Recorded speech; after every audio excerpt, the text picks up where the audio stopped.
So we're already 1 month into 2022 and January has been completely bananas. So here's your market update so far.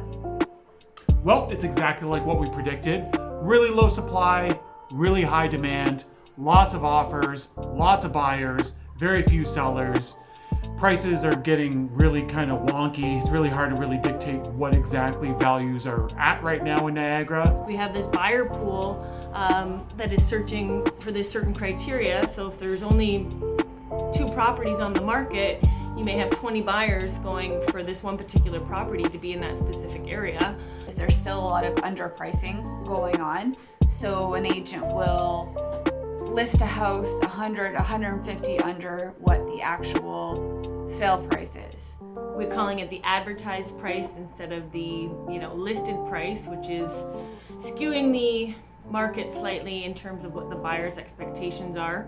But you have a buyer coming to look at a home, they contact me to see it, and it's up to me to break the news to them to say, sorry, this house price is not reflective of what it's actually going to sell for. Some personal experience from me, I've written over 30 offers in the month of January, and you know how many got accepted? Prices keep going up. Investors are out there, they have a lot of equity to grab from on rental properties that they've purchased over the last 3 to 5 years. I don't see the point in a lot of these agents underpricing these homes so severely because it's very misleading to the buyers that are out there looking for homes right now. Buyers, here's some positives. Not every house out there has an offer presentation. Sometimes as realtors, we see what's called a 24-hour irrevocable. So don't be shy.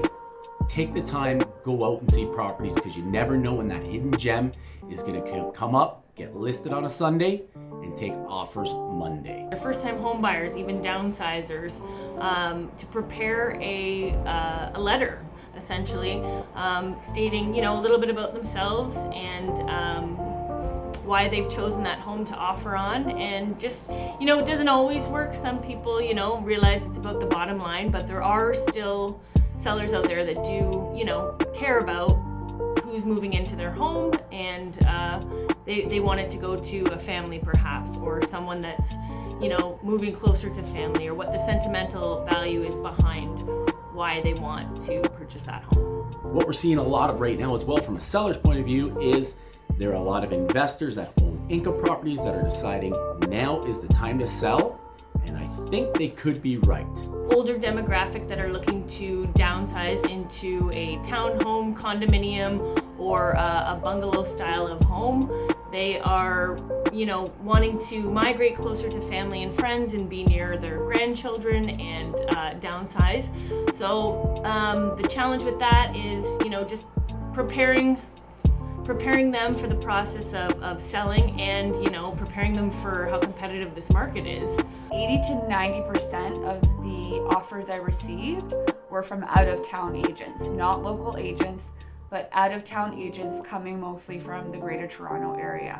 Most of them were from buyers looking to buy the home as an investment, not to use the home for their personal use. For investors out there right now, the great news about this huge equity that you have if you're thinking about selling and the interest rate still being low is that you can actually sell your detached home that you might be renting right now, and you might be able to turn that into a duplex, a triplex, a fourplex, and increase the size of your portfolio and the number of units that you own and your gross rental income each month. It's a great time for that. We're hoping come springtime, which we're already starting to see a little bit of relief, more inventory coming to the market. So it's gonna help the buyer pool in terms of, maybe not having 1 or 2 properties to choose from with their criteria, but 5, 6, or 7 that is gonna give them an opportunity to offer on different properties and not necessarily be in such a competitive situation as if there was only one.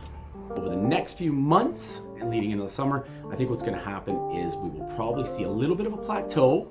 We're going to see a little bit of what I call turbulence. The market's going to keep going up, and it's gonna just hit a plateau and it'll go up and down, up and down, up and down. The low inventory and high demand in January will probably continue to happen in February. But what we'll see in February that might be different from January is inventory will start picking up. So that welcomed inventory that's going to be coming in will probably help alleviate a lot of the buyer stresses. But if you are thinking about selling and you do have a rental property, now could be the time to put it up, because as we know, there are tons of buyers out there, tons of more investors out there, and the inventory is low. So if you're thinking about selling, I would say now's the time to start preparing your house to get that up and listed in the next few weeks.